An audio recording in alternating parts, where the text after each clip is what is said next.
a train. That reminds me of something.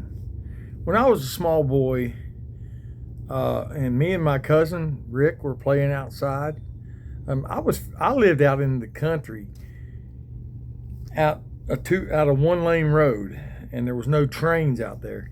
But at his house, he lived in a kind of a town, a city. Trains came through, and there were train tracks. And when we would hear a train whistle like that, we would grab some pennies, and we would run down to the tracks on our bicycles. And we would get down there before the train got there and lay some pennies out on the tracks. And as that train went by, it smashed them pennies, and it made them about that long. It just smooshed them out. And it was like inspiring, like it was like awe of how much weight would it take to mash a penny out and stretch it like 1.5 times its length. And it's a lot of weight, a lot of pressure. And as the train is getting closer, you hurry up and do what you got to do and just get them on there just right and this and that. And you back up in awe as that big train is coming down the tracks. And it's so heavy, it shakes the ground. You can feel it coming. And it's kind of puts you in awe. It's respect, like you have a fear of it, like a respectful fear, like you know what it can do to that penny, and you don't want your toes or your hands or nothing on that tracks, because it'll smash it off. So that fear of that train, of that weight, of the size of that machine, just the awesomeness of it, the reverence you have for it. You don't dare get in its way. Well, Proverbs 1:7 says, the fear of the Lord is the beginning of knowledge, but fools despise wisdom and instruction. Sounds like some Christians I know. But it says, my son, hear my instruction, hear the instruction of thy father, and forsake not the law of thy mother. So forsake not the law of your mother. This right here is Ecclesiastes 12:13.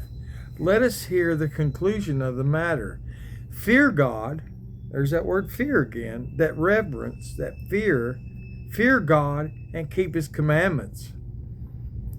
For this is the whole duty of man.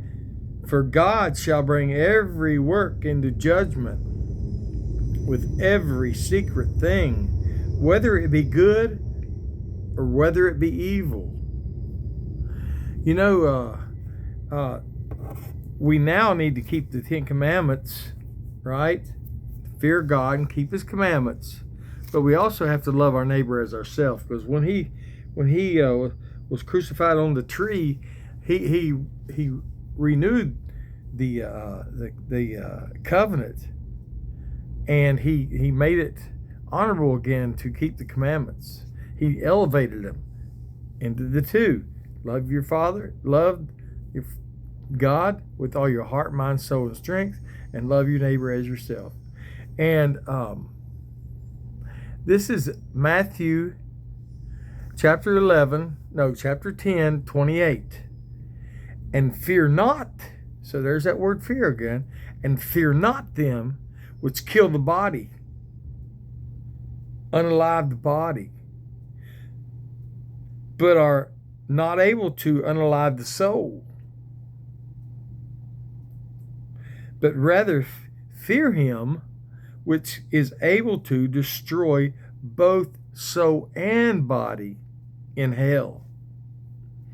Sounds like a pretty wise thing to do. This is John 3:19. And this is the condemnation, that light has came into the world, and men love darkness rather than light, because their deeds were evil. Men love darkness. That's why they have no fear of God. They won't keep his commandments. Matthew 5:19. Matthew 5:16. Let your light shine before men, that they may see your good works and glorify your Father which is in heaven. Jehovah. Think not that I am come to destroy the law, or the prophets. I am not come to destroy, but to fulfill. He fulfilled the sacrificial law. We no longer slaughter animals and offer up sacrifices for our sins. We now keep the commandments. Leviticus, how do you love your neighbor? How do you love your neighbor? How do you love your neighbor as yourself? You give him a sandwich, a sweatshirt? What? How do you love him? Thou shalt not hate thy neighbor, hate thy brother, yet thou shalt not hate thy brother in thine heart. Thou shalt any wise rebuke thy neighbor and not suffer sin upon him. So if you love your neighbor, you will tell him when he's in error, right? It's correction. This is Proverbs 27:5-6. Open rebuke is better than secret love. Faithful are the wounds of a friend, but the kisses of an enemy are deceitful. The kisses of an... Oh, that's right. Judas kissed Yeshua on the cheek. Oh, faithful. Oh, but yeah, the kisses of an enemy. Yeah, that makes perfect sense.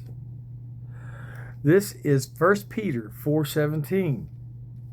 For the time has come that judgment must begin at the house of Jehovah. And if it first began at us, what shall the end of them that obey not the gospel? What about the ones that don't even try? Don't even keep the commandments or try. The ones that say, oh, he's finished it all on the cross. We don't have to do anything.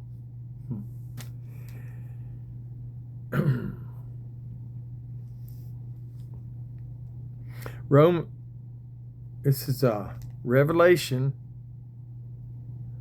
Where am I here? This is Revelation 22:12. And I come, and behold, I come quickly, and my reward is with me, to give every man according to his work shall be. Every man is going to get his reward, whether he wanted the Messiah, Yeshua, or whether he wanted Jesus, or whether he wanted Buddha, Muhammad.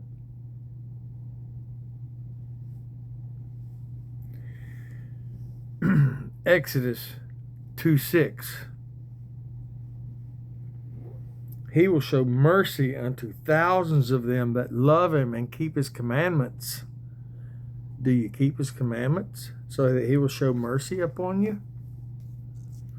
Or do you not keep them? And I'm going to show you what happens. This is Revelation 22:14-15. Blessed are they that do his commandments. Blessed are they, that they will have right. They're the ones that's going to go into the kingdom first. They're going to walk through the gates. That they will have right to the tree of life. They can go in there and get the leaves that heal the nations.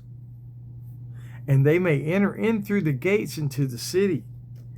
They're going to be given, it's going to be a grand entrance. There's 12 gates that people are going to be coming in. But you got to be grafted into the 12 tribes to get into the 12 gates. There's no Gentile gates. There's no Hebrew movement gates. There's no Gentile. There's no Christian gates. There's no gate for the